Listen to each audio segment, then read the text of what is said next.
The countdown is on. Everything you need to get the edge at the end of the market day. This is The Close.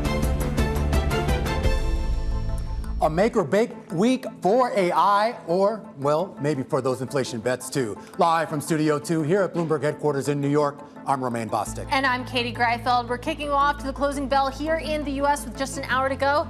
Here's the setup. You can see the S&P 500 lower on the day after Friday's big finish, coming off by about 0.2%. The Nasdaq 100 faring slightly better right now. Your big tech index pretty much flat on the day. The pessimists would say actually it's a little bit lower. You do have a sell-off underway when it comes to the bond market. I highlighted the 2-year yield here, Romaine, because we know that those rate cut bets came back in a big way on Friday. Some of that coming off right now, 2-year Treasury yields rising by about 3 basis points. That might help explain what's happening with the small caps right now. The Russell 2000 currently lower by about 0.6%. This is an area of the market that really needs lower rates right now. We're going to talk about that. And of course, you're hitting on two big pillars that have pushed stocks higher this year, and two big pillars that, at least on a day like today, has actually put a bit of a floor under any of those pullbacks. The big bet on AI, the growing bets for Fed rate cuts. Chip maker Nvidia center stage first. Earnings report coming out Wednesday afternoon, which could prove where exactly we do stand in that red-hot AI trade. We believe this is the most profound technology shift that we will see in our lifetimes. So whatever happens over the next couple of months is going to happen, but the direction of travel over the next 20 years, we think, is very positive. In the short term, there are still some concerns about the long-term outlook. Nvidia commands 3/4 of the AI chip market, almost 8% of the S&P weighting, and it's a big reason for why we've seen so much narrowness in this record rally. But here's a hitch. Nvidia's revenue is also narrow. Just 5 companies account for 50% of its sales, a third of the dispersion that we had just 2 years ago. And that means Nvidia, indeed, its earnings could be a make or break moment for this market. And even if investors do manage to clear that hurdle on Wednesday, they're going to have to contend with the PCE inflation report on Friday, a report that may call into question just how much room the Fed would even have to embark on a rate-cutting cycle, a fear that for now puts bond investors at risk of another potential sell-off like we saw in March, like we saw in April, and then again in June, Katie. And maybe it's a little bit less sensitive when it comes to the S&P 500, though, when you think about that relationship with rate cut bets. I was just talking about the Russell 2000, those small caps, still really trading on the odds of whether or not we're going to see the Fed cut here. But you take a look at the relationship between those rate cut bets and the S&P 500. We're taking a look at the 30-day correlation, and you can see it really had moved higher at the beginning of August. The more that rate cuts would get priced in, the more the S&P 500 would rally. You can see we've since steadily come down right now. We know that relationship really kicked in on Friday, Romaine, but as it stands right now, you have that correlation at 0.2, which isn't very significant. And the question is why? Maybe it's going to take more than a rate cut, a single rate cut, now that we're pretty much close to all-time highs on the big benchmark. Yeah, that chart really jumped out at me when I saw it earlier here in the day as we kick you off to the close on this Monday afternoon with Kamal Bhatia. He's the CEO of Principal Asset Management. Great to see you here. Good to see you, Romaine. Is there a fixed income trade here right now? I mean, do you try to get in front of this, or do you just kind of stay where you are? Well, there's always a fixed income trade. But what I would say is I think Jackson Hole brought a lot of clarity. It took out a lot of steam and speculation in the marketplace. I think the more interesting thing is the Fed literally told us they have reconciled where they think inflation will anchor itself. The big issue they have is the unemployment or the employment situation is very unclear. And I think that's going to be the factor that determines where the equity and the fixed income market goes. On the fixed income side, I mean, we've seen a lot of conviction, at least in the swaps market, that we're going to get 2 rate cuts this year, and that will be the start, a lot of people think, of a longer-term rate-cutting cycle. But we've spoken with several economists last week, who are saying, including Robert Kaplan, former Dallas Fed president, who don't actually think this is going to be the start of an actual rate-cutting cycle. We'll get rate cuts, but this is not going to be a prolonged cycle. Why not? Is the economy not providing enough signals for the Fed that it should provide that support? Look, this economy has gotten increasingly tricky. There are a lot of non-traditional forces like tariffs that are changing the nature of how price stability works. And then you add on the changes in the employment structure, both demographic as well as long-term. So to your question, I think this is going to be a lumpy rate cycle. You may get 2 rate cuts here. then a pause, and then others. I think the direction of travel pretty much is 100 basis points lower. The question is whether it happens over 12 months or 24 months. Absolutely. I mean, that's a big discrepancy there, 1 year to 2 years.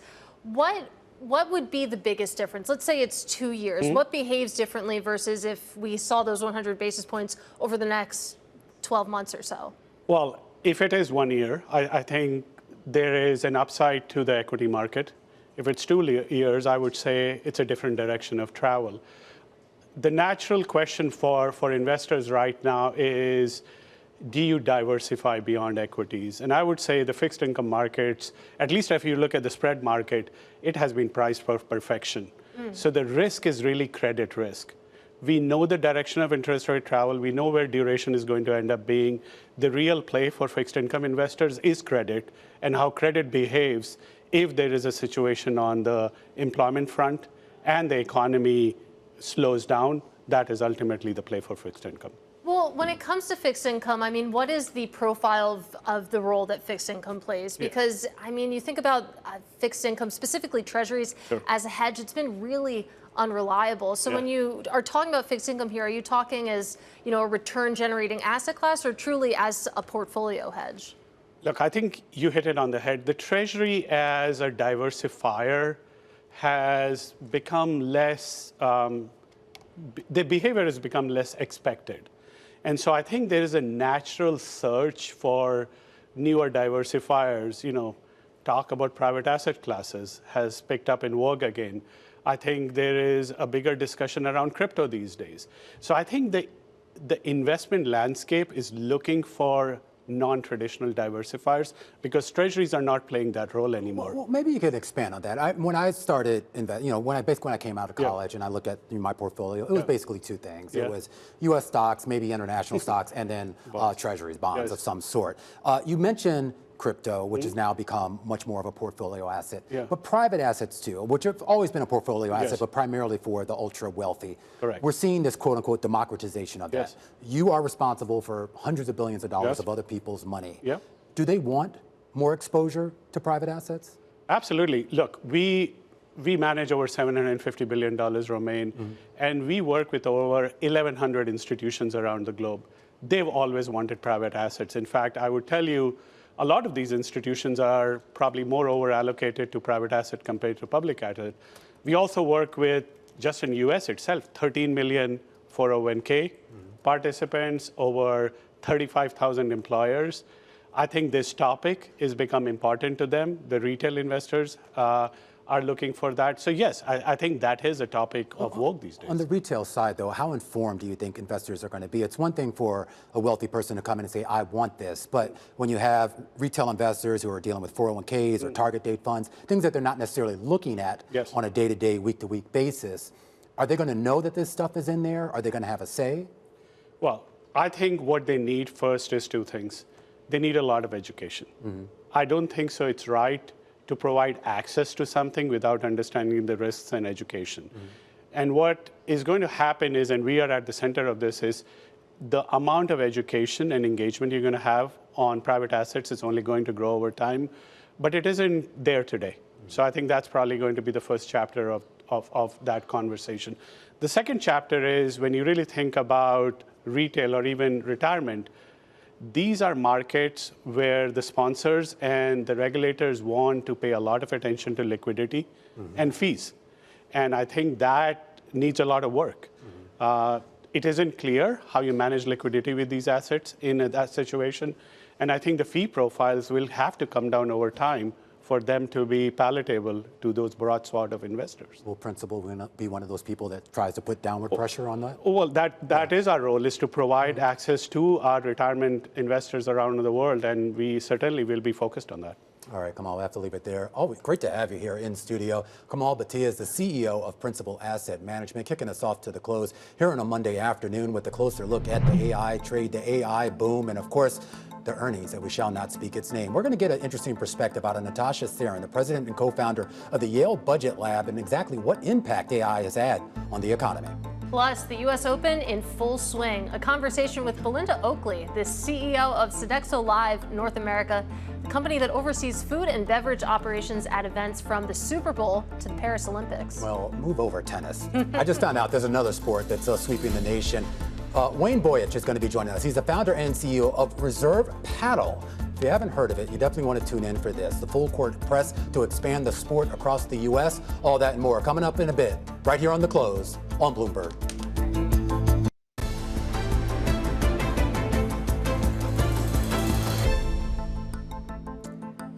Well, it's a make or break week for the mega caps. Nvidia reporting earnings on Wednesday, with investors hoping for another blowout quarter to confirm AI demand is on track. And even if it is, it's not clear whether productivity advancements will complement or substitute the labor force, and whether the billions being spent on AI are one of the few things keeping the economy from recession.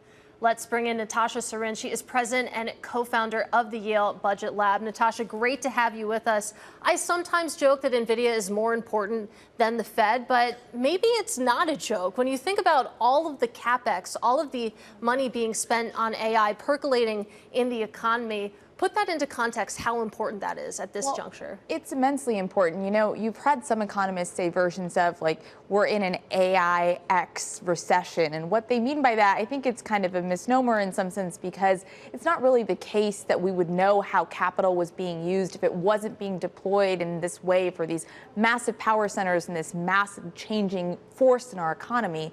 But the reality is there's a lot going in here, and it's going to fundamentally transform the way that the economy functions, and it already is. And it's kind of too early to tell where we are in this process.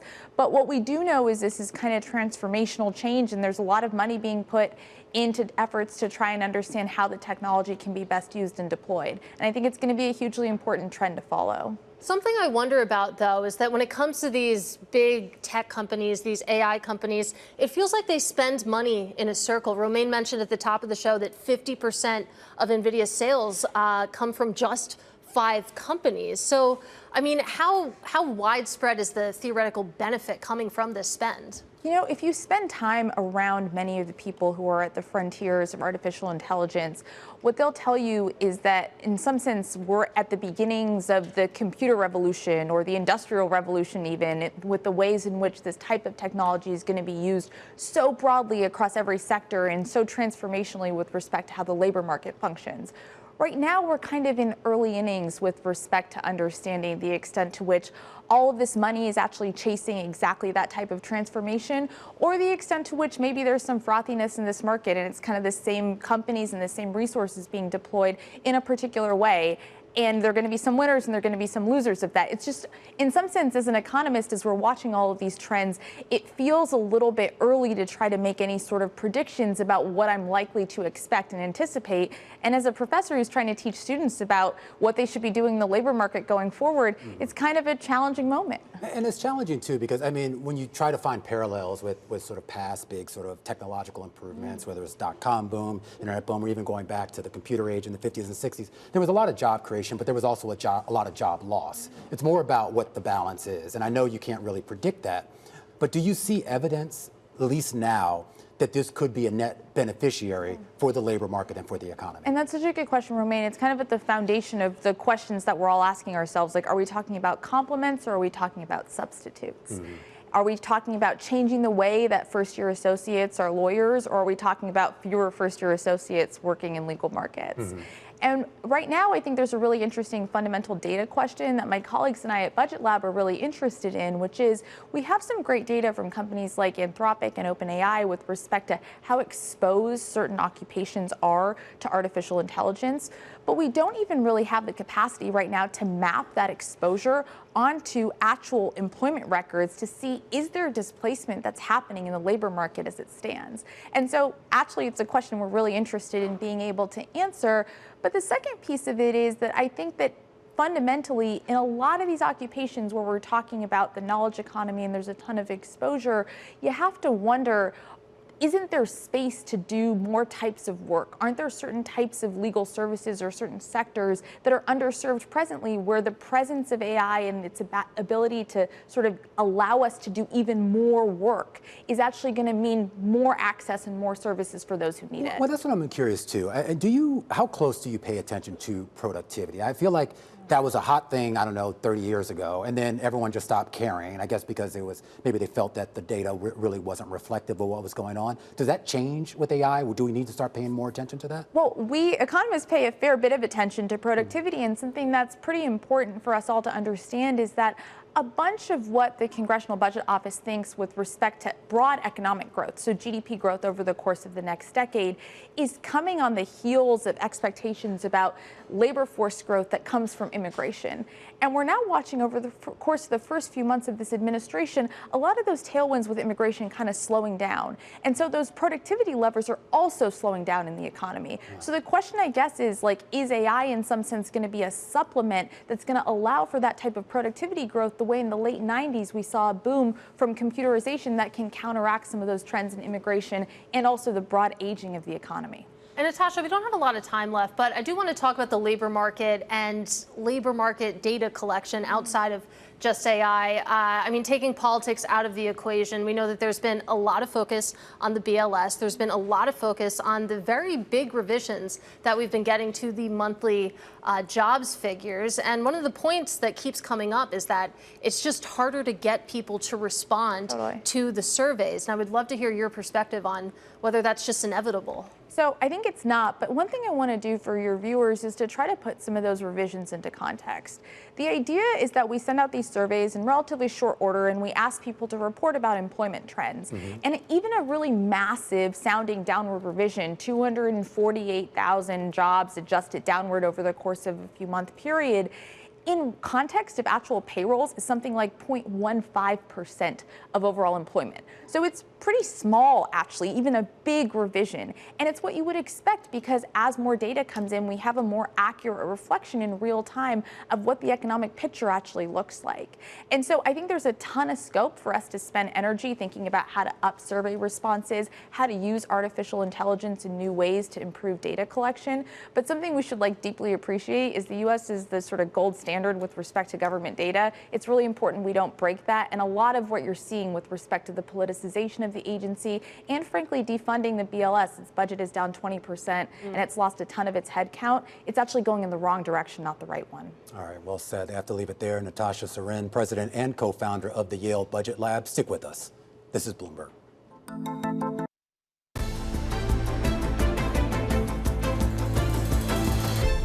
Let's get right to our top calls. Big movers on the back of analyst recommendations. And we start off with Okta, Truist, upgrading to buy ahead of the cybersecurity company's earnings tomorrow, also boosting the price target and saying the stock is approaching an inflection point.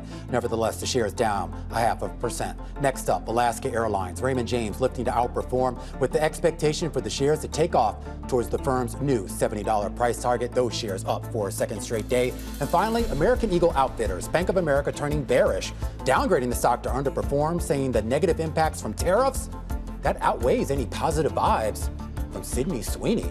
Those shares down 3% on the day and down more than 25% on a year-to-date basis. And those are some of our top calls. But let's stick with that last one because our next guest also covers American Eagle, and she's not necessarily been so hot on the stock. She also covers Ulta, Gap, and quite a few other retailers, several of which are reporting this week. Adrienne Yih is managing director and senior retail analyst over at Barclays. And Adrienne, let's start with American Eagle. I mean, when I looked at the Sydney Sweeney campaign, I thought, shouldn't this be a boom for the company? Is this all about tariffs right now? So at first blush, one would think that Sydney Sweeney is absolutely kind of high impact and high PR value. What I would say is we've been underweight on the stock for pretty much the entirety of the year-to-date period.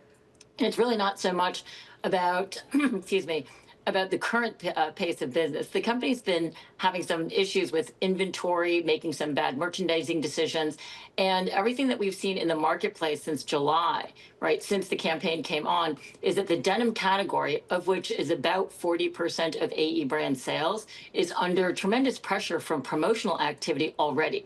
So sales, we definitely believe she's driving sales, but is she driving profit margins? We have a huge question mark, and we think the answer might be no. Well, it's really interesting, Adrienne. I mean, when you think about this entire episode, you did see the stock react very positively to that Sydney Sweeney campaign. But then you take a look on social media, it's a completely different story. I mean, there was some really intense backlash. And I wonder, you know, as an analyst, how do you try to factor that into the work that you're doing? How do you possibly quantify what is going on in social media? Yeah, so we are a student of store checks. And kind of old school, very old school. So we look at promotions, inventory, store checks. And what I would say is, you know, the mantra of any PR is good PR. Eyeballs are on American Eagle. But what I would also say is that their customer is very attuned kind of to the social landscape. So let's not forget that Aerie, their intimates apparel business, was born out of kind of body positivity and kind of doing the right thing. So, you know, you can understand how their core consumer might be put aside by some of the rhetoric and some of the things that are going on there. At the end of the day, she is driving traffic. But again, I would say, you know, we are seeing, you know, a very promotional environment. So we still think that the combination of tariffs, you know, maybe off-putting some of their target market, and then just this nature of it's a tough way, you know, apparel is a very tough landscape to raise prices, not a good combination. Well, I am curious. I mean, there's been a lot of focus on American Eagle, Abercrombie, some kind of, I guess we could kind of say older school brands that have really tried to revitalize themselves. One name also in the mix of all that is Gap, which reports, I think, later this week, which you actually downgraded, I believe, last week to equal weight, if I remember correctly. What's the story there? I thought they were actually doing a relatively good job at the turnaround. They are. And we love Richard Dixon, and we love the C-suite, and we love everything that they are doing. We've been long this stock since the fall of 2023. And the reason we were long this stock was what our blue sky scenario was 10% operating margins from where they sit today at 7% by 2026, right? I think with tariffs, it's really kind of a fairly simple call in that with tariffs, we just think that that's pushed out a year. I would also say I think that their current quarter, they're doing exceptionally well, kind of with the new Gap campaign launch and with Old Navy. But we're no longer seeing kind of the ability to pull back on promos. So at the margin, we're just seeing a much more competitive landscape with tariff pressure on the horizon. And that's really the reason why, we moved to the sidelines. So not an underweight. We're just going to pause here for a moment, for a couple quarters, see how everything kind of comes out, and then revisit it and, at the beginning of next year, perhaps. All right, Adrienne, great to get some time with you. That is Adrienne Yih. She is Managing Director and Senior Retail Analyst over at Barclays. Now, did you go out and buy new jeans because of Sydney Sweeney? I actually bought jean shorts at American Eagle, not related to Sydney Sweeney, though. But coming up next, we're going back to private assets. This is The Close. We manage over $750 billion, Romain, and we work with over 1,100 institutions around the globe. They've always wanted private assets. In fact, I would tell you, a lot of these institutions are probably more over-allocated to private asset compared to public asset. We also work with, just in US itself, 13 million 401k participants, over 35,000 employers. I think this topic is become important to them. The CEO of Principal Asset Management kicking us off to The Close just about 30 minutes ago, Romain Bostick alongside Katie Greifeld, and he was making the point here that there is actually appetite amongst the retail set to get a piece of the pie from private assets. Is that true? I mean, it seems like that is what people keep telling us. We do have some data that we can put to it because Schroders put out their U.S. retirement survey for 2025.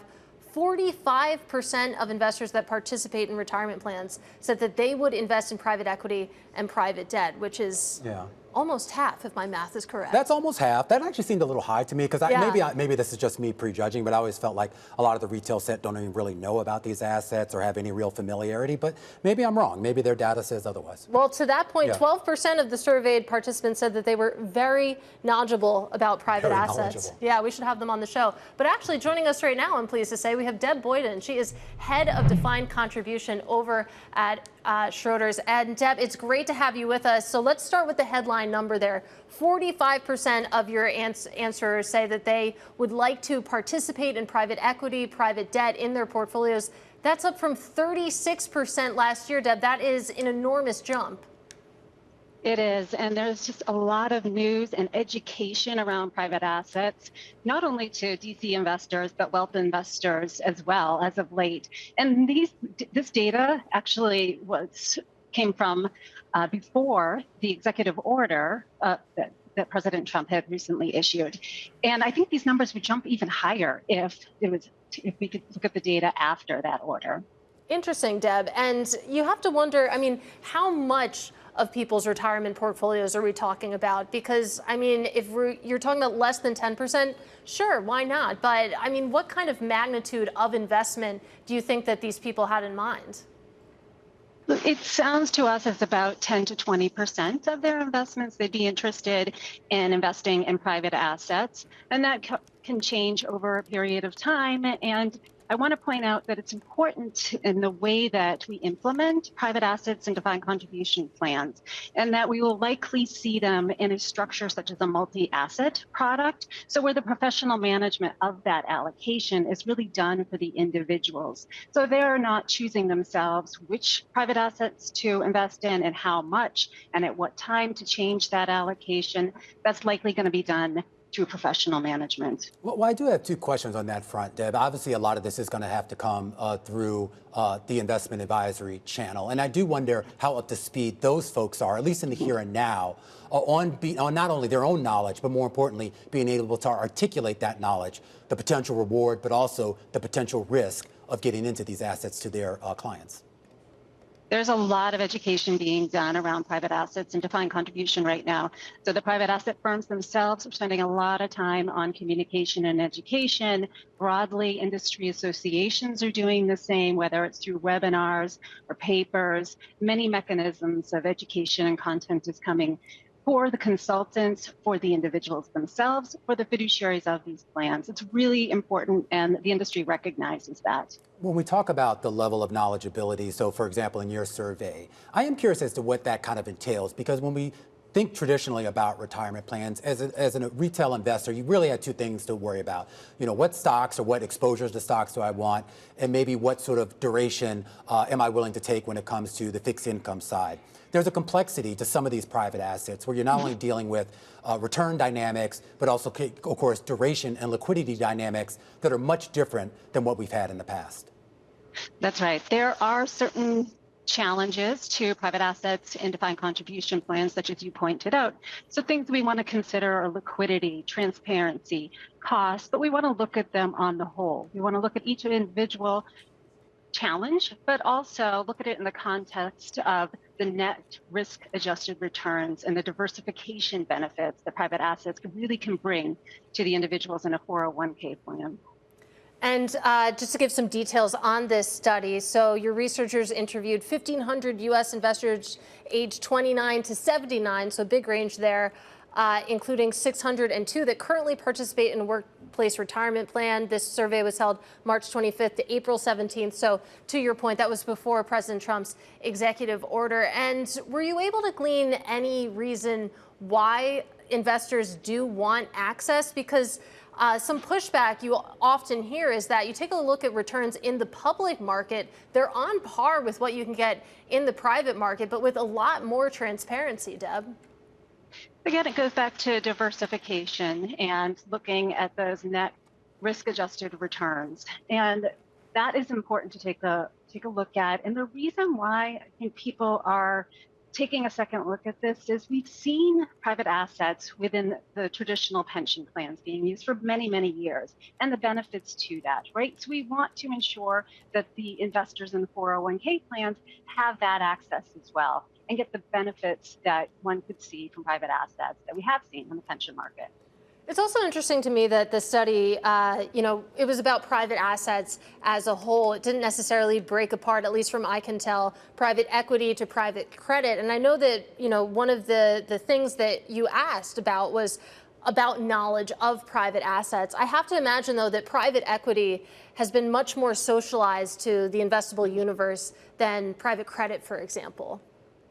That's right. It seems as though private equity is a bit more educated out there in the market than maybe private credit, but really both are important to take a look at. And going back again to diversification, really important that both private equity and private credit, whether it's a standalone sitting within a multi-asset product, or that there are products that come to market that combine both public markets and private markets to get the benefits and the diversification of both markets. And real quickly, Deb, I am curious. I just kind of want you to put on your, your sort of seer, your crystal ball, if you will. If we have this conversation 10 years from now, do you think the allocation that we're going to see in these 401ks and other retirement plans will be material, meaning not just sort of a 2 or 3% slice, but it could compose a much bigger proportion of those portfolios? I certainly wish I do have that crystal ball, but I do think we will see a material increase in allocation to private assets over the next 10 years. That's almost certain. We will start to see that happen. And again, that brings the benefits to individuals saving their hard-earned money to retirement and increasing their outcomes and getting the retirement that they envisioned in having. All right, Deb, I really appreciate it, and a really interesting study out today. Deb Boyden is the head of defined contribution over at Schroders. Schroders, of course, with that recent survey showing that there is appetite, at least from the survey, for allocating more to private assets. Yeah, and it's interesting to read that because sort of the pessimistic question you could ask is, whether or not we're talking about these things because you have the Apollos of the world pushing to put private assets in 401ks, but at least according to this study from Schroders, there's legitimate demand for it too. Yeah, but the question is, where is that demand, and what exactly are they demanding? Are they looking at past returns and saying, look, we missed out, we only got X% in equities or X% in fixed income. Meanwhile, all the fat cats are getting a double-digit percentage returns. Yeah. A lot of big hopefully questions. those returns continue. Yeah. All right, well, if you're looking for returns, don't look to the furniture market. RH, Wayfair, and a lot of the furniture stocks been under pressure all day long after President Trump teases the idea of increasing tariffs on the products that they sell. That's our stock of the hour, and it's coming up next. This is The Close on Bloomberg.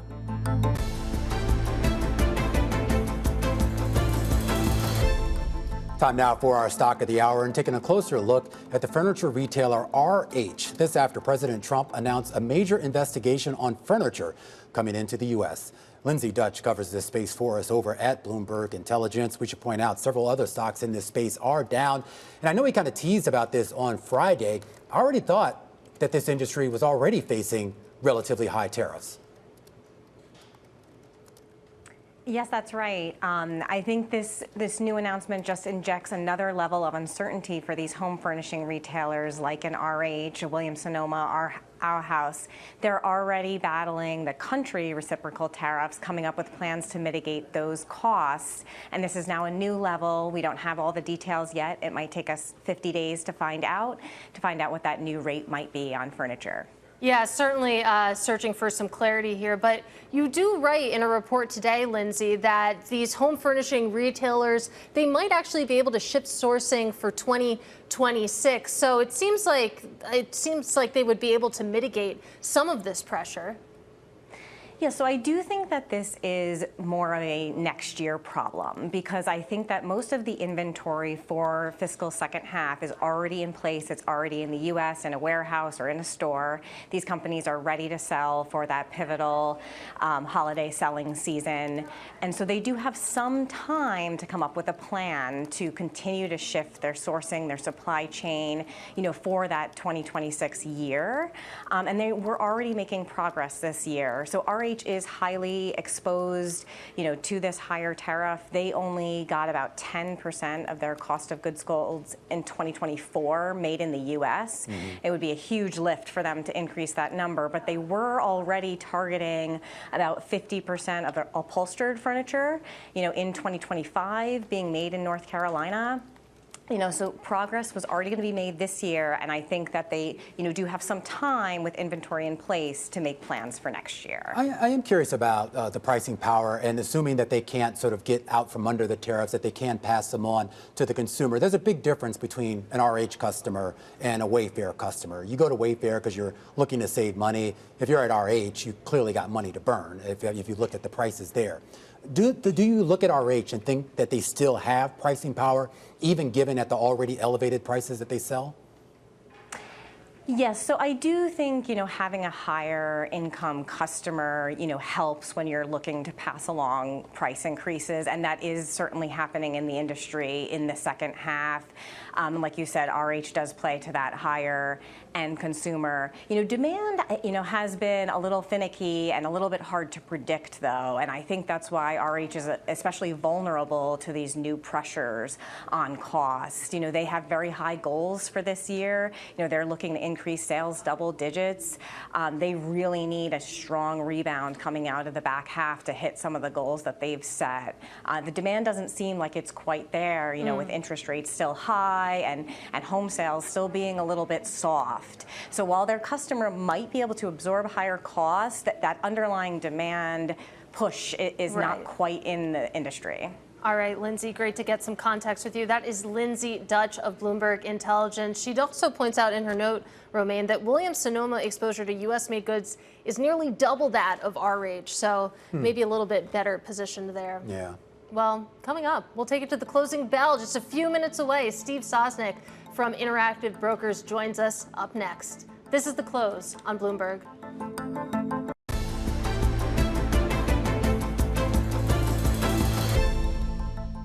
I think this is going to be a lumpy rate cycle.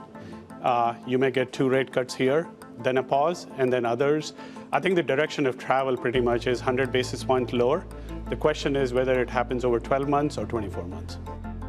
Kamal, Bhatia, CEO of Principal Asset Management, kicking us off to the show just about 50 minutes ago with his expectation, and I think it's the market's expectation overall, we're going to get rate cuts or else. Yeah.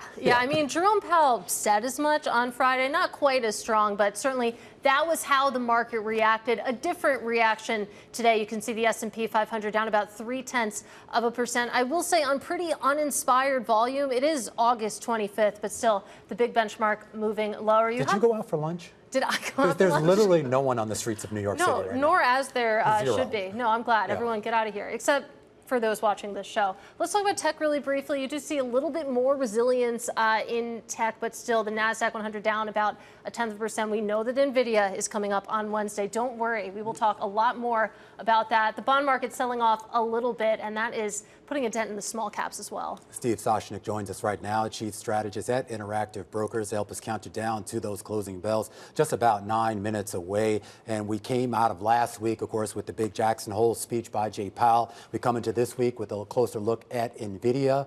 What do you think is going to end up being more consequential for this market, Nvidia or what's going on with the Fed? I think actually Nvidia, and the reason being, as much as the market loved what Powell had to say, he didn't actually say anything all that different. All that changed was, instead of the burden of proof being, tell me why I need a rate cut, the burden of proof is, tell me why we don't need a rate cut. But it still leaves data dependency in there. And the FOMC did tighten their statement on inflation. So there's a couple of cross currents in there. The market heard what it wanted to hear. I've often called him Goldilocks in a suit, and he lived up to that name to a certain extent in his final Jackson Hole address. Nvidia, on the other hand, is the poster child for this market, and I don't want to overstate it because it just sounds hokey, but it is. I mean, the bull market dates to November 2022, which is when ChatGPT was released. Almost everything we talk about is AI related, whether it's dead-on AI like Nvidia, peripherally AI related, let's say a Meta or a Microsoft.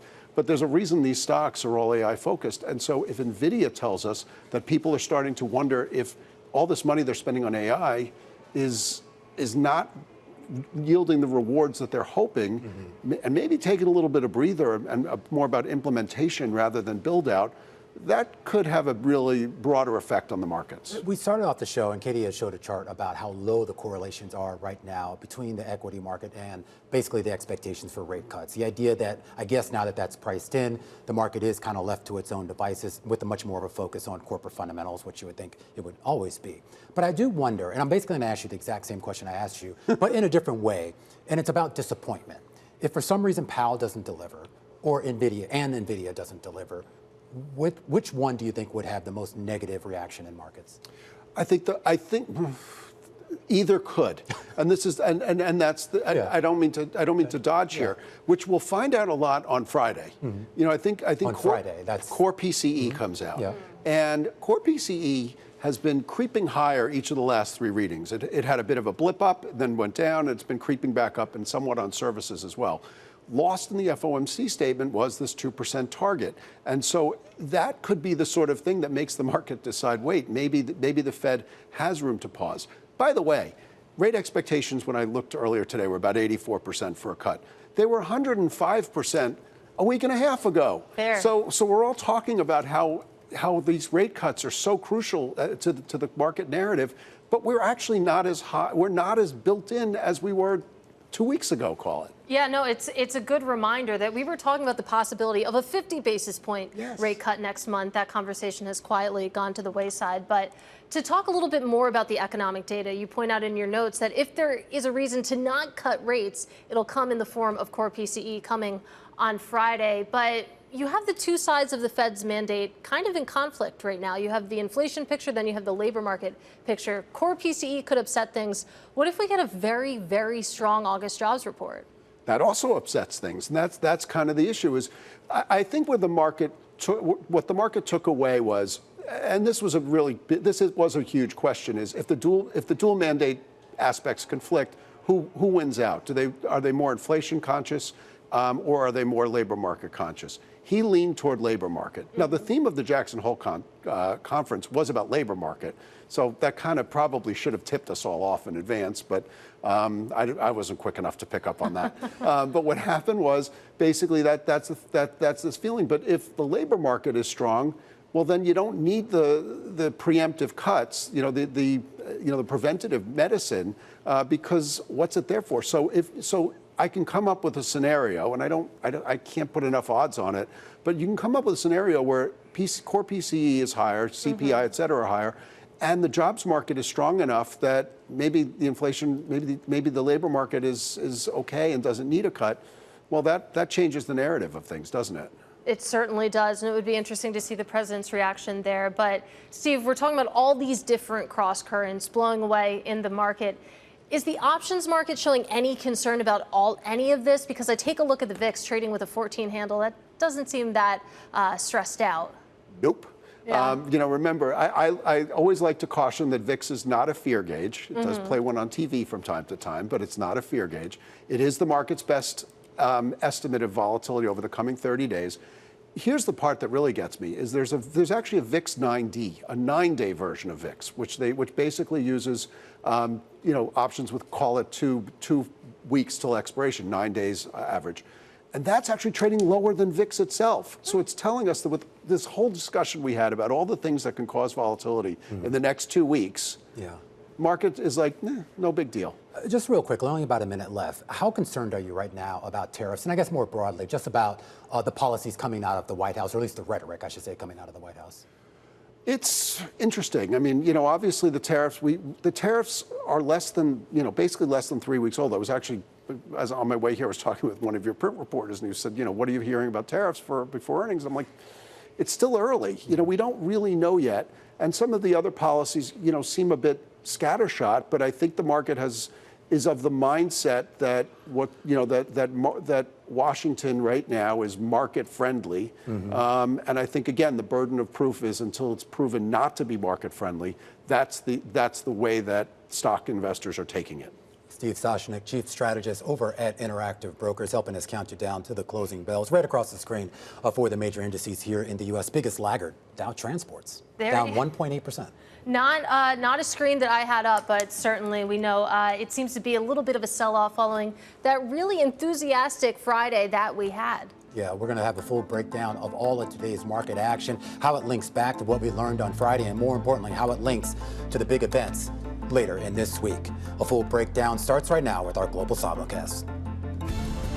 The Closing Bell, Bloomberg's comprehensive cross-platform coverage of the U.S. market close, starts right now.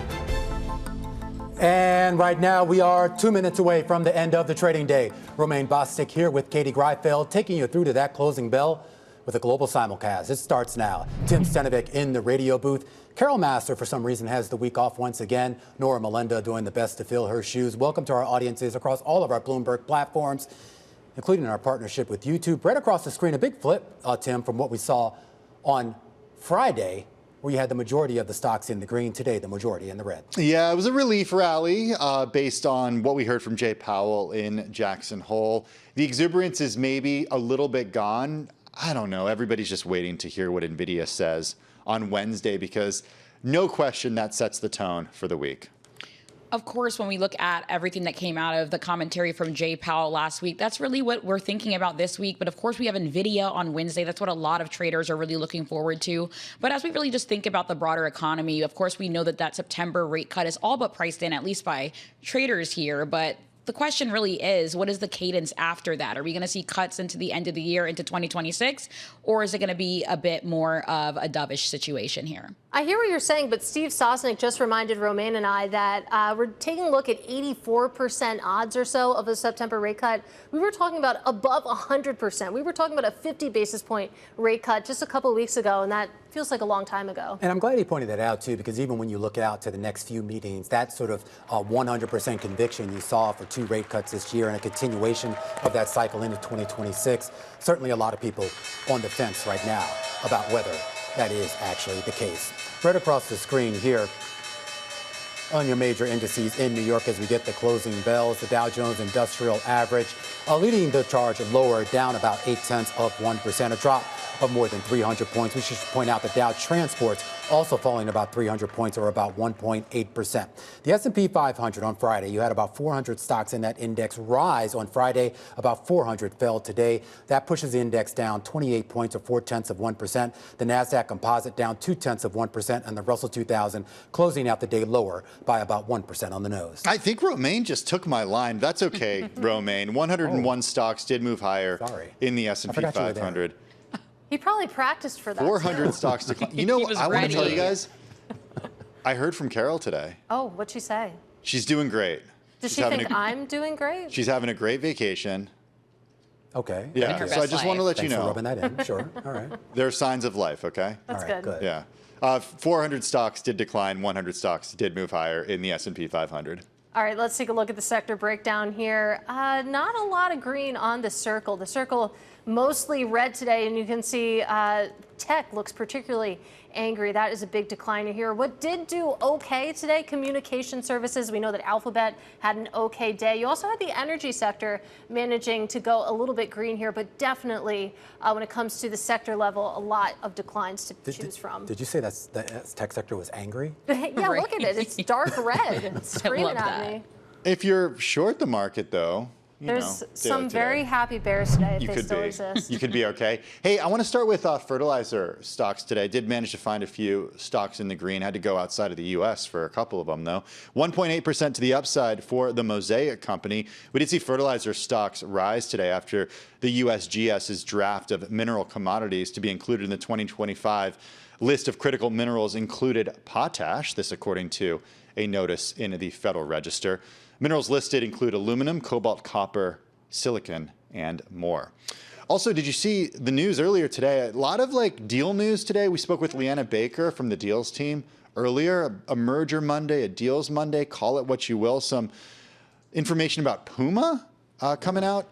Puma shares rose as much as 20% earlier in the session. These ADRs finished the day higher by close to 15%. This is the most going back to October of 2001, after Bloomberg News reported that the billionaire Pinot family is weighing options for the sportswear company, including a sale. The Pinot clan owns about 29% of Puma through their Artemis vehicle. The family is working with advisors and has reached out to potential buyers to gauge interest, according to people familiar with the matter. And another ADR on the rise today. Shares of JDE Peets today. ADRs of JDE Peets today. Higher today by close to 17%.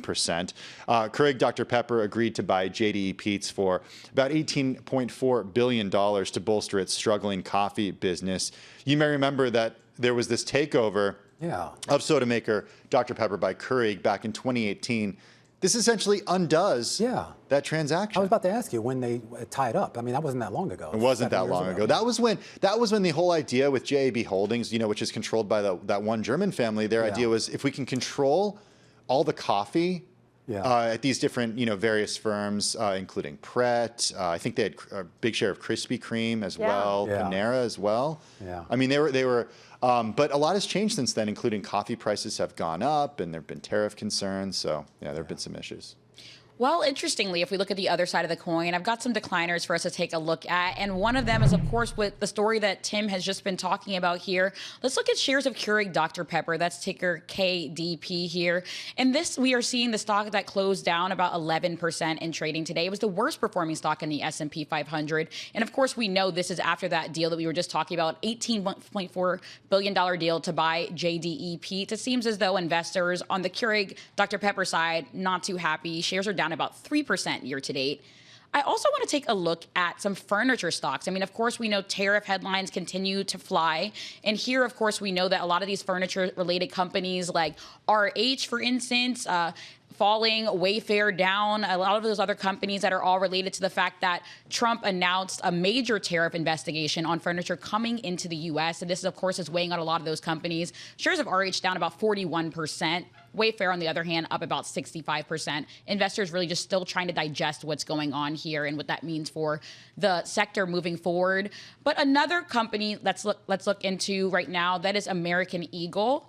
This has nothing to do with Sydney Sweeney this time, of course, but this is the company is sliding today, especially after Bank of America cut its recommendation on the stock to underperform from neutral. They're really pointing toward tariff pressures on profitability, which we know has really been in focus for a lot of these retailers as we think about clothing companies and what that means in terms of whether or not they're going to actually have to pass on the tariff prices on to consumers here. But if you look at the stock of American Eagle, it seems as though the majority of Wall Street is really advising that traders hold on to the stock. 1 analyst has a buy rating, 8 have a hold, and 3 have a sell.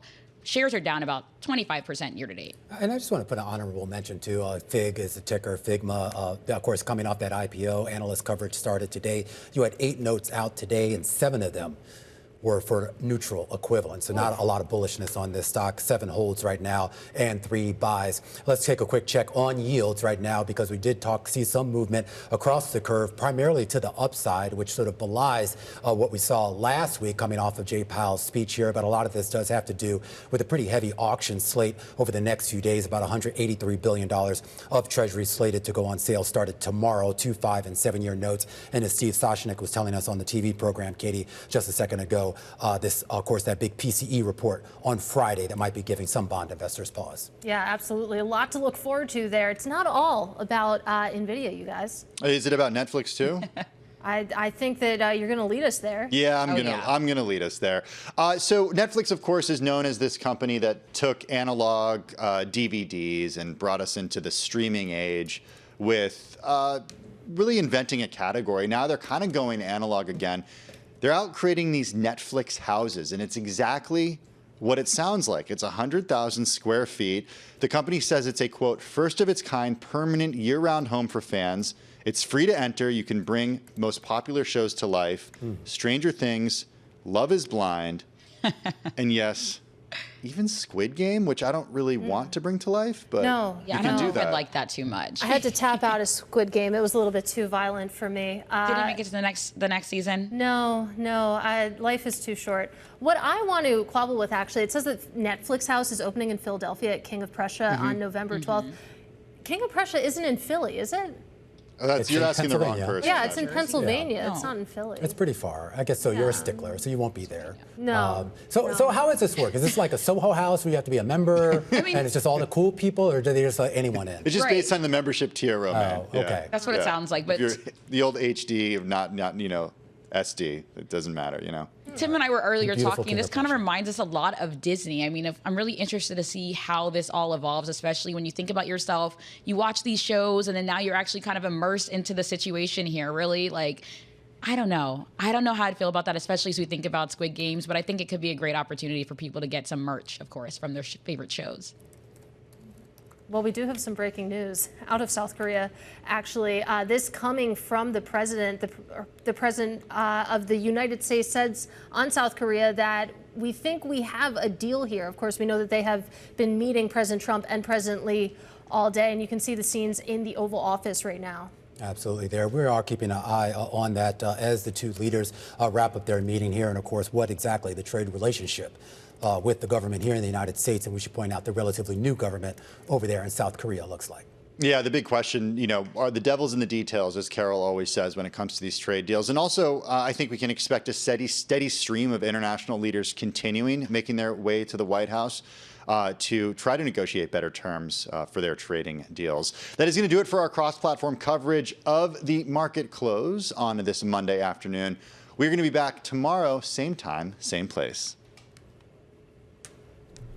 Stick with us. Our coverage continues here on Bloomberg Television with a closer look on tech stocks, a closer look at Nvidia. Ray Wang joins us after the break. This is The Close on Bloomberg. The countdown is on. Everything you need to get the edge at the end of the market day. This is The Close.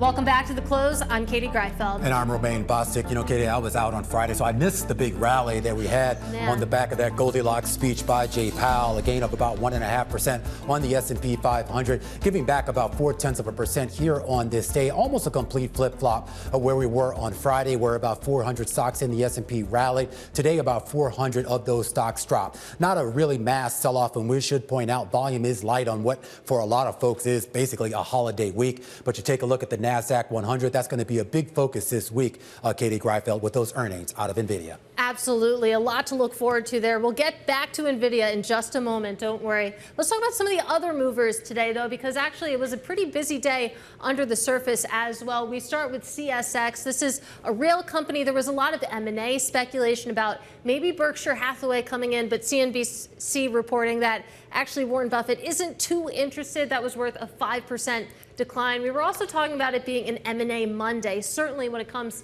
to coffee. You're taking a look at shares of Keurig Dr. Pepper. The news coming out, they're going to pay $18 billion to buy JDE Peet's. A pretty big price tag that's worth an 11.5% decline. And then I also wanted to highlight Intel as well, declining a little bit, even though President Trump had a lot of nice things to say about Intel. Of course, the U.S. government taking a 10% stake in the company. That's been worth some pretty big gains in Intel, but coming down a little bit today. But while we're on the topic of chips, that brings us back to our top story this hour. And of course, it's Nvidia. As we approach the next big test for the stock market, that's coming on Wednesday, with the chip maker set to report results, with traders really hoping that it can soothe fears about AI spending and effectively confirm that the stock market's latest rally isn't just a technology bubble, Romaine. Absolutely. Well, let's pose that question to our next guest. Ray Wang joins us right now. He's the chairman and CEO over at Constellation Research. And Ray, I know we make such a big deal out of Nvidia. It has become a phenomenal stock, a phenomenal cultural moment. I mean, the last few earnings reports, you've actually had watch parties at bars. I am curious, though, about the sustainability of this rally, at least an AI rally led almost primarily by Nvidia. Well, you're right. This is 7.4% of the S&P, and it is actually a significant component, and everything rides on this because 6 out of the 7 Mag 7 are spending money with Nvidia to build out data centers. They're $80 to $100 billion capital commitments over the next years, the 12 months. That's really what's driving part one of the growth. But we haven't talked about part two, which is sovereign data centers, part three, physical AI, and of course, as it continues to extend. And there are companies that are going to be disrupted and, of course, transformed in the middle of this, just like we had in the internet era. But that's really what it is. Everything's riding on the chips and then everything coming from the stack after that. I am curious about the broadening out. There's been a lot of hay made, and any Bloomberg customer can sort of run this function on the terminal, SPLC. And you're talking about a company that gets almost 20% of its revenue from Microsoft. You throw in Meta, Supermicro, Amazon, Alphabet, that's 50% of revenue. That's, for a company of this size, that's incredibly narrow. And that does pose a risk if even any one of those customers pulls back significantly on their CapEx spend. Do you think there is another group of companies out there that can maybe fill that void should we see a pullback from some of those big names? No, it's a great point, and I think the next group is really sovereign governments that are trying to bring AI to their citizens. You're going to see that. We saw that with the Middle East and the orders that they're making. They're also working in conjunction with the hyperscalers to be able to get stuff out there, and that's really what's driving that capability. And then after that, it's going to be at the edges, and that's really where it gets into some of the other organizations, but you're going to see that shift from cloud to on-premises AI. That's going to happen, but not as big as you're saying, as what's happening with the Mag 7 and the 6 out of the Mag 7. The good news is 6 out of the Mag 7, their business models are strong. The digital ad revenue business is good. What you're seeing as well with digital goods and services is also strong. So when you look at an Amazon, a Google, Microsoft, their businesses are still very solid. And that's why there's proof that this rally is still going to continue. And Ray, I'm curious to hear your perspective on the cross currents that are trade policy and the U.S. administration's changing stance. It seems to shift a lot when it comes to Nvidia. We know that right now it seems like the Trump administration is preoccupied with Intel, but it feels like Nvidia in particular has really been in the crosshairs of the U.S.-China relationship. That's a great point. This U.S.-China policy, as I mentioned before, was a little bit bizarre. So the question is, do we want China to have U.S. chips or do we not want China to have U.S. chips? I think the short answer is we do, and we believe that we're at least 3 generations ahead of China. So it's okay to give them what they call single die chips instead of the multi-die chips, which are a little bit more complex technology that packs more of the capability. And so I think that's what we're trying to do, is saying, hey, we greenlighted H2O chips. China's like, fine, we don't want our people, our organizations having them. So let's go create some new chips. And so NVIDIA's back to the drawing board saying, we'll have new chips available for the China market. And so I think at the end of the day, it looks like the U.S. policy is we want them to have chips, but we don't want them to be ahead. And we think NVIDIA might have it right. So we're going to create these kind of trade deals or specialized trade deals. What does Nvidia without China look like? Okay, because you can imagine a situation where they're allowed to sell chips in China, but it's not like anyone in China is buying, to the point that you just mentioned. I mean, putting that into context, how painful would that be for Nvidia? That's a $30 billion annual business, $32 billion business that would be gone for NVIDIA. The main point here is using the chips means they use CUDA, which is the software layer. The Chinese startups have all figured out how to maximize access to chips without CUDA. And so the question is, where is the sticking point and what actually makes the chip sticky? That's going to be the question. So is it providing more chips? And we see a lot of chip trade. There are a lot of back channel chips going through Singapore and Dubai. And if you follow that trade, there's still a lot of demand for NVIDIA chips, despite what the government says, because these chips outperform everything else that's in China today. And we should point out, of course, for our viewers, I mean, we're still talking about a company with phenomenal growth rates, and the analyst expectations coming into this expect those growth rates to continue, though slightly lower than what was expected. 50% growth on the profitability side, and on the revenue side, Ray, we're talking about 50+% growth, which is, for a company this size, absolutely mind-boggling.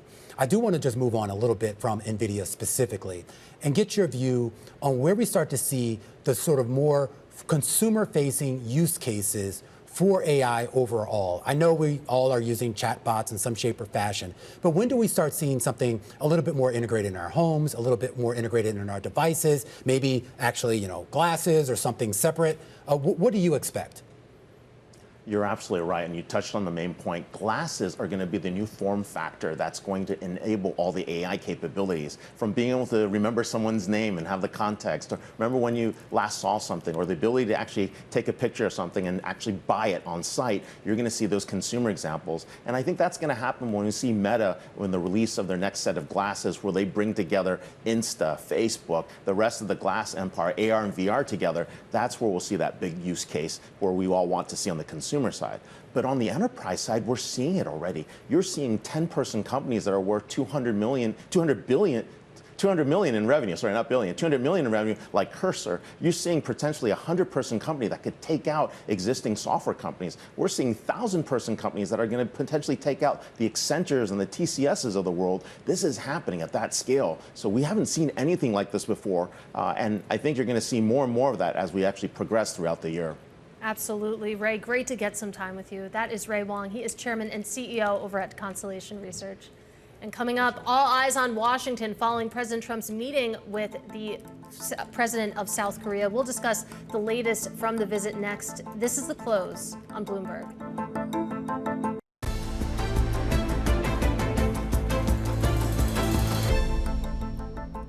It's Time now for the top three, where we name drop the people driving some of the day's most talked about stories. And up first, sharing our top slot is Dave Heath and Randy Goldberg. They are the co-founders of the sock company Bombas, which is on track to reach $500 million in sales this year. And I will point out that the company, it donates a pair of socks for every pair purchased. So they're doing good as well. And of course, a lot of this company came to the attention of a lot of people from their Shark Tank appearance from some years back with Dane and John, who every time you talk to him about anything, you ask him the weather, he starts talking about Bombas socks. But this is fair. I own several pairs of these, so full disclosure. They are pretty comfortable, I have to say. They're cute. Anyway, but it's kind of interesting to see how you can take something so simple like just a pair of socks and turn it into 500, multi-million-dollar business. Follow your dreams. Follow your dreams. A company, well, of course, it took something simple and also turned itself into a gigantic business, a billion-dollar business. It's Levi. Now, they have a relatively new CEO, in Michelle Gass, and she's been trying to find ways to revitalize things. And here's what they're doing.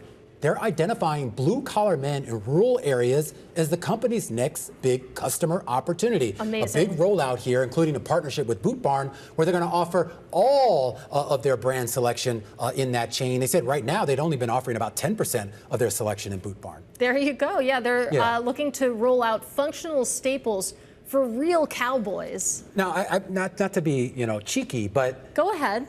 Did they not know this already? I know, right? Because when I think, denim, you kind of typically associate it with blue collar, cowboys, factory workers, people who, need a rugged pant that they can get dirty in. The consultants told them so. They got there in the end. Let's talk about the third on the docket, the Pinot family. The billionaire family is weighing options for Puma, including a sale after the sports brand lost more than half of its market value in the past year alone. Shares really popping today on the back of that, but boy, what an ugly chart.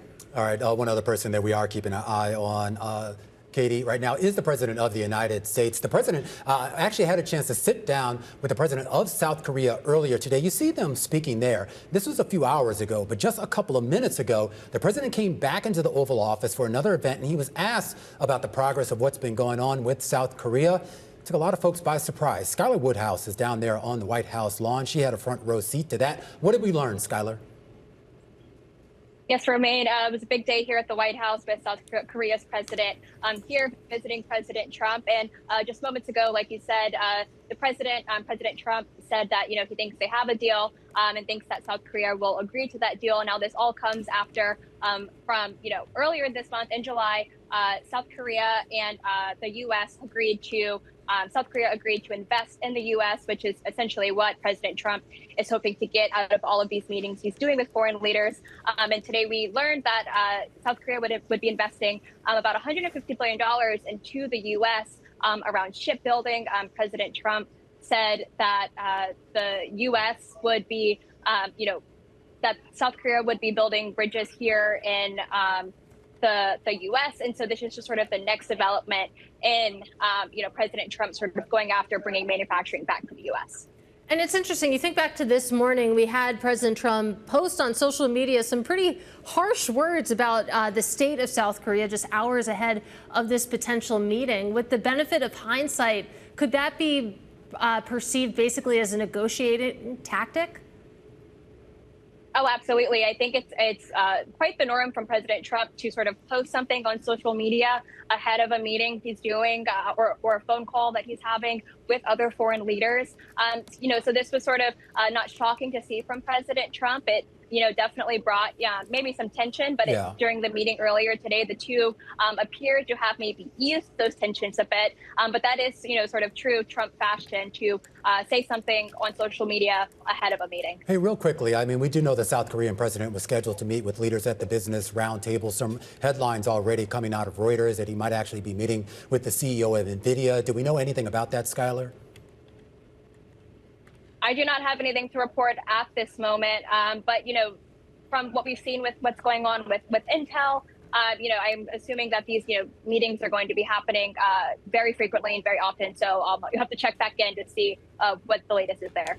All right, Skylar, really appreciate your reporting. That is Bloomberg's Skylar Woodhouse. To bring you that Reuters headline once again, The South Korean president also due to meet with the CEO of Nvidia. And we were just talking about the role that Nvidia is playing in all of these geopolitical discussions. Yeah, I mean, Jensen Huang has kind of become a bit of a diplomat in addition to being the CEO of a big chip maker. But it sort of makes sense, right? You think about how big South Korea's role is in the chip industry, SK Hynix and quite a few others. So Jensen Huang certainly has a certain dependency on South Korea, and South Korea might have dependency on him. Absolutely. Well, coming up, we'll move on from Nvidia just for a moment and talk about rate cut euphoria. It's fading ahead of a key inflation reading. That conversation up next with Lauren Goodwin of New York Life Investments. This is The Close.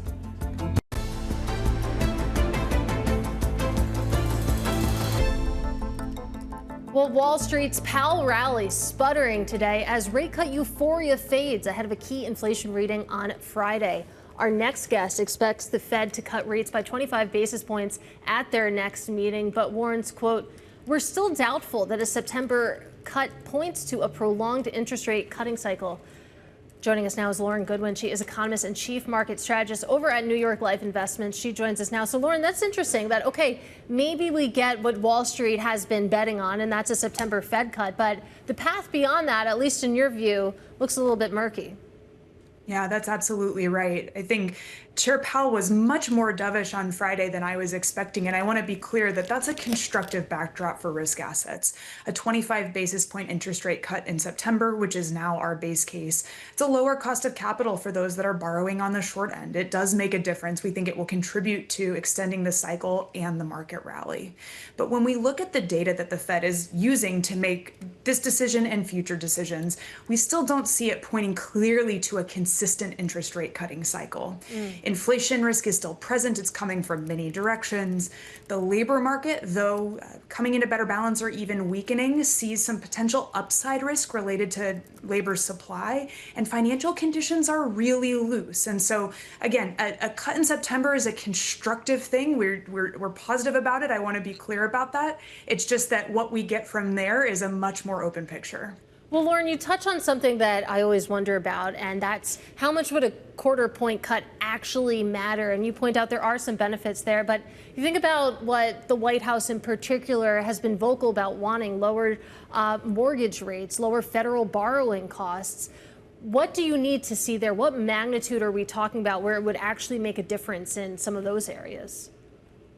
I think it's such an important question. And it's important also to point out that some of the sectors of the economy or the markets that we care about the most, including the US equity market, aren't likely to be driven by a single 25 basis point cut. Unfortunately for those asset classes like housing, as an example, like private equity, that would need to see a more consistent reduction in interest rates on the long end, there's very little that Fed cutting at this phase in the cycle is going to do to assist those segments of the economy. And that's because that inflation risk that's still present, it's likely to keep the long end, let's call it the 10-year yield, sticky above 4%. Now, what would it take to get the long end to move lower and therefore mortgage rates to move lower? Slowing economic activity. That's not likely to be as constructive for other asset classes like public equities. And so it's an unfortunate but precarious balance where we don't see those more sort of long end anchored segments of the economy accelerating so much at this phase in the cycle. I'm glad you brought that up. I was having a conversation with someone on my vacation about kind of the performance of private assets overall in this environment, why we didn't see a little bit more activity, particularly coming out of private equity, given how public markets did open up.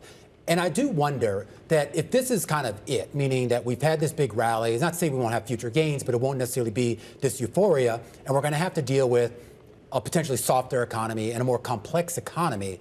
Is there an opportunity, or is that opportunity lost, to see some of the exits out of the private capital space and into public markets? I think that there is an opportunity. It's just that that opportunity might look different than it did in previous economic cycles. Really what you're describing, and what sounds like a very fun vacation, Romain, very fun vacation conversation, is the difference between... It's the difference between a reduction in the cost of capital and a real improvement in investor confidence. And the reality that businesses are facing, especially those companies that are considering an initial public offering, is do they have the confidence not only in their business model, but in the capital markets to be sustained for the 6 or 9 months it takes to go through that process in the best case scenario. And there are potential opportunities to move in that direction. The deregulatory impulse that investors were hoping for is starting to come through. Little bit of relief on the cost of capital side is coming through. But our best guess is that it does take more consistency in the, let's call it positive, business confidence side of things before we see a meaningful uptick in private equity exits. Now, where we're seeing meaningful opportunity is that as capital continues to flow into the large and mega funds of private equity, there are middle market and lower middle funds that are exiting actually into those larger private market funds. And so we see the capital markets backdrop as potentially creating an interesting competitive dynamic where those smaller funds do much better even than the large and mega funds. Hey, just real quickly, Lauren, I do just want to get your general thoughts on the Fed, not so much from a rate perspective, but more on the balance sheet perspective. And some interesting comments coming out of Lori Logan just a little while ago, the Dallas Fed president, speaking at an event hosted by Mexico's central bank. And this idea that she thinks you can actually start to see some short end concerns once we get to the end of the quarter, basically concerns in the money market, primarily because of the Fed's pullback. And I am curious, I mean, we talk so much about what's going on at the long end of the curve, and we make it out like the short end is just, you know, you just go in there and grab your 4% or whatever it is now. Do you worry at all that maybe what the Fed's doing right now could complicate the short end of the curve as well? I think it's a really important question in a space that we'll all have to watch, but a space where the Fed is very aware of the potential risks. The reality that the Federal Reserve finds itself in is something that we've actually seen play out over major market events over the last 5 years, which is just that issuance from the federal government really over the last 10 years or so is just a lot higher than we've been accustomed to in this economy, especially when the economy is doing well. And so supply concerns on every element of the curve are important. It's just that as investors, we've typically seen those concerns come in more at the long end. As more supply is issued in the short end, I think it's a place where we'll have to be vigilant. All right, Lauren, always a pleasure. Lauren Goodwin, economist and chief market strategist at New York Life Investments.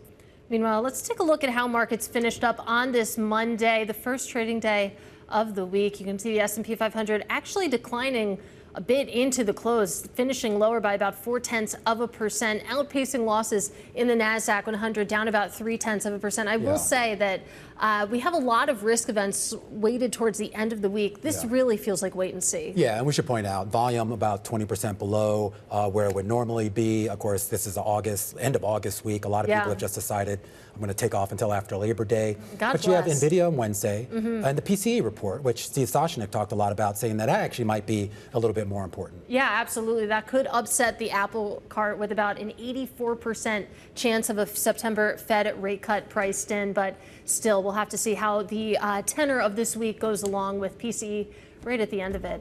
This is the close on Bloomberg.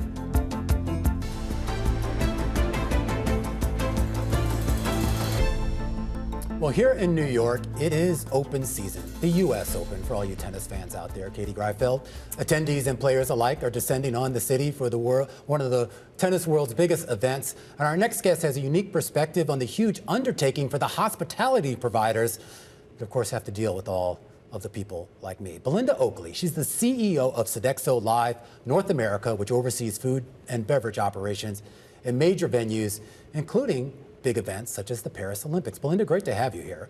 And it's a great time to talk to you because when we talk about just sort of the logistics of these large scale events, and I know this is kind of an old hat for you, but I am curious just about how you sort of manage all of the different sort of appetites, if you will. Everybody wants something different, and how you even sort of plan something out where you make sure you have something for everybody without necessarily going overboard and being left with a lot of waste. Well, I think you said it perfectly when you said deal with people like you. It's honestly, it's great to have all the individual tastes and preferences, because it really pushes us to be more innovative than ever. And I think you nailed it. The expectations are so varied today. I think there is such a blurry line between what has value and meaning in an experience, where we used to see a lot more division between high-end and general attendance experiences. That line has completely shifted, and it is now, how do you create a unique experience for 50,000 fans in some cases? And so to your point, you have to love what we do, and you have to love the individual preferences and treat it in the spirit of the challenge that it is. We have very talented employees, over 20,000 what we call experience makers here in North America and 40,000 worldwide, who really do take this game of planning for the event as seriously as their own weddings in many cases. When we talk about the different venues, like what's kind of more lucrative for you? Is it sports? Is it kind of concerts and entertainment? What? Well, it's so interesting. I think it really depends on how well you're planning. Something like a concert might have 70 or 80% what we would call wet or beverage purchases, whereas something like obviously BNP Paribas, another tennis tournament, you're doing a lot more unique dining experiences with incredible restaurant partners like Nobu, or super exclusive offerings, even a $50 Michelin star burger in concessions there. So I think, like always, it is a balance between putting what's important to the fan available to the fan at as fast as they can get it without missing a moment of what they came for. And so ultimately, if you're not looking at it with that lens, you can probably find a way to make any of this business not very lucrative, but it takes kind of care and consideration for every fan and every event to plan the miracles that are our favorite experiences. Well, on that topic, let's talk a little bit about pricing, because what I really care about when I'm at a concert or a game is whether or not I'm going to be paying $11 for a bottle of water. So how do you approach that? How you price the food and beverages that you have on offer? Yeah, it's such a great question. And we recently completed a very large study across North America, deep diving into certain cities, as well as taking aggregate fan information. And you know what's really interesting is we're always very price sensitive. We really take it very seriously to make sure that we're conscious of making that experience fantastic, not something that's offensive when you come out the gate with the $11 bottle of water, as you said. And what was really interesting is across the board we heard it's not about price, it's about value. I expect to pay more when I'm in these environments, but when I pay more and I don't get something that feels like quality, that's when I'm offended.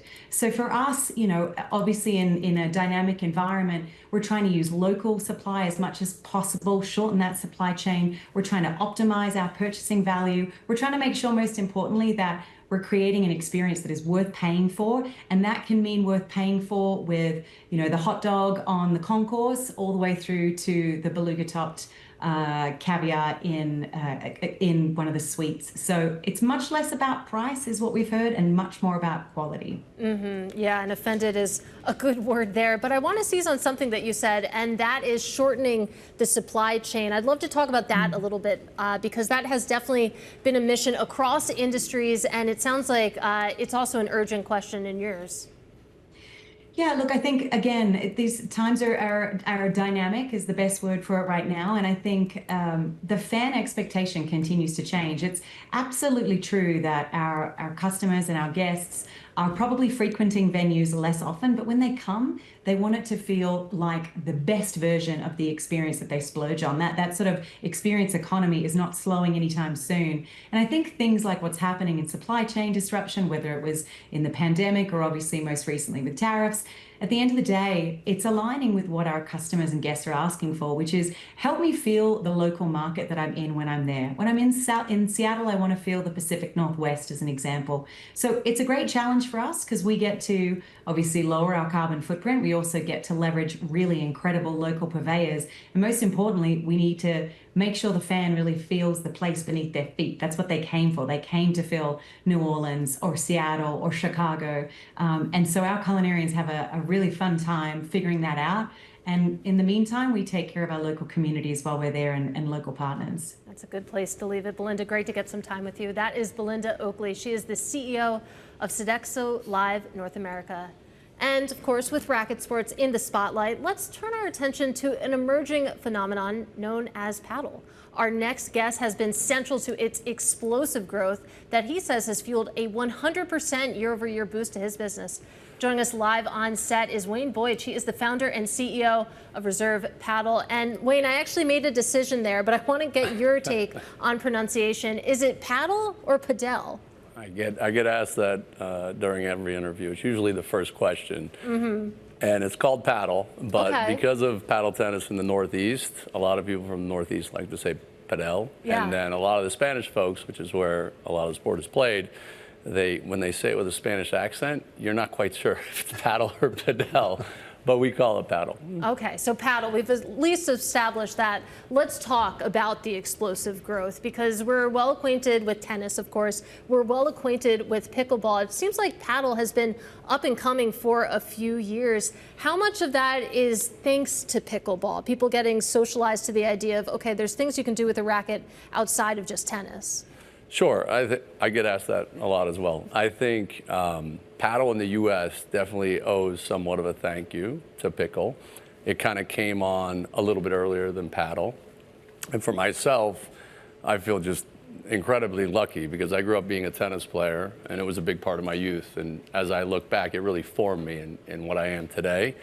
And I discovered paddle at like 38 years old. I started playing, got very into it.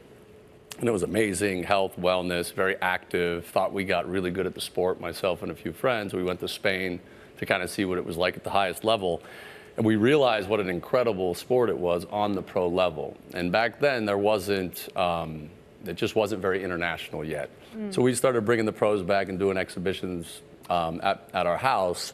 And over time, you could tell it really became a thing. And when people get on the court, they just feel very athletic very quickly. Obviously, the health and wellness movement that we're all in the midst of right now. And over time, I thought to myself, not that I wasn't busy with other businesses, this could be very different and interesting. So we thought we'd launch Reserve, not as a company that was just going to build paddle clubs, but more a lifestyle brand that started on the backs of paddle and all that it has to offer. Well, that's what I'm curious about, because when pickleball came out, it was just kind of like, okay, go out, just buy a paddle, maybe, a few gyms opened up here and there. Your approach is a little bit different. I mean, these are basically clubs, more or less, that you would get a membership to, and is the idea that is not just coming just to play just whenever you want recreationally, but there are more organized events? Yeah, I mean, we started up the company and launched the brand with our first club in February of 23. We launched it, yes, there's a membership component to it, but we wanted it to be very welcoming to all. If you're a member, you get certain privileges, discounts, ability to book early. But we really wanted, as I said, to set this up as a brand, right, that started off the backs of paddle. So everything we do, we try and be best in class. And because of what we saw as major growth coming to the U.S. and globally, we wanted to kind of capitalize on different verticals. So we started up a court business, Reserve Courts, where we put courts in people's houses or companies in their developments, like Discovery Land Company and all their clubs that have paddle, we put them all in. And then over time, we've now created 5 clubs. We have different events that our membership community really want to be involved in and travel with us. So you have the health and wellness movement. You have a sport that people really get into quickly, feel athletic quickly. There's a big community sense on the court. The court's only 33 feet wide, right? So you're playing doubles only in paddle, right? It's not singles. So when you're an amateur getting into it, we do these pro-am series, and they feel like they're pros, kind of. And that's very intoxicating to someone, as you're out there, trying to be healthy or do whatever. So we have a pro-am series we do that our members kind of like to follow. We have a pro-level series now called the Reserve Cup, in which we take the top 16 players in the world, and they play over 3 days in a very hotly contested competition. We opened it in 24. We're expanding it this year. We did Miami in 24 and 25, and now we're doing Marbella in September at Puente Romano, which is kind of an iconic resort where they happen to be playing Davis Cup 3 days before we do Reserve Cup. So we're very excited about that. But the movement is very, very palpable, and our membership base is only limited by the assets we create right now. I'm very intrigued by all the big names that you've pulled into this. And for those who aren't familiar with the rules, I mean, It's kind of like you can use the walls and stuff like in squash and racquetball and things like that. So a little bit different than paddleball where you're just hitting over the net. I do wonder for the recreational player, one of the appeals of paddleball was that it wasn't terribly hard on your body. So if you're older like me, you could kind of get away with it in a way you maybe couldn't get with tennis, unless you're super competitive and playing against someone like Katie. But how does that stack up? I mean, can just kind of someone who isn't as athletic kind of step in and do this and not get hurt? Another great question. And I will tell you this, one of our platform club is in Miami. It's called Reserve at Solomia. It's on the Sofer and Lafrac family's piece of real estate that they own that they're developing out. And I had this discussion with the Lafracs, and we got on the court with them, and they were amazed at how you pick your pace like any sport. And now they're very into paddle. They play with their children and grandchildren at Solomia, and that's one example of people that thought, wait a minute, I see it, I go on YouTube, it looks fast. It's not like that. If you're whatever level you're playing at, you can really feel like you're getting a great workout. That was part of the appeal, the demographic, men, women, kids. My kid's obsessed with it now. He was a tennis player. It's just so wide and enticing to all. I will say I played it on vacation. I took a week off in May. It was hard. I was expecting a pickleball level of intensity, but we were also playing singles on that 33-foot wide court, so that probably made it a little bit harder. We only have about 30 seconds left with you. Talk to us just quickly about your physical footprint and where you want to go next. Right now we have 3 clubs in Miami, 2 in New York. We're in discussions domestically at a bunch of spots. And internationally, part of the value in what we have as a brand now is we're getting a lot of interesting incoming about building clubs in the Middle East, South America, and Europe. We're getting a lot of inbound about trying to get us to people to host Reserve Cup events for us, the pro events, because again, we make it like an event. We're, through my real estate company, we're in the process of developing what we think will be an amazing Reserve Club wellness and condo. We're getting approached now to do Reserve boutique condos. So, it's just the beginning, but it's exciting to be 2.5 years to be in this position as a brand and capitalize on what's an amazing sport. All right, Wayne, we have to leave it there. And I'm glad you brought up your real estate. We didn't get a chance to talk about it, but you're obviously a prolific investor, and now his latest adventure is Reserve Paddle. Wayne Boich, there, the CEO of that company. Stick with us. This is Bloomberg.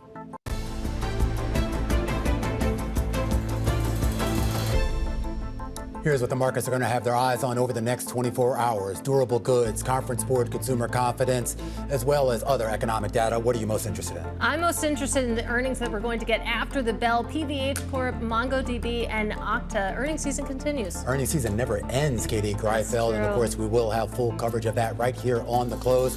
Join us tomorrow for all your politics coverage. Stick around. Balance of Power is up next.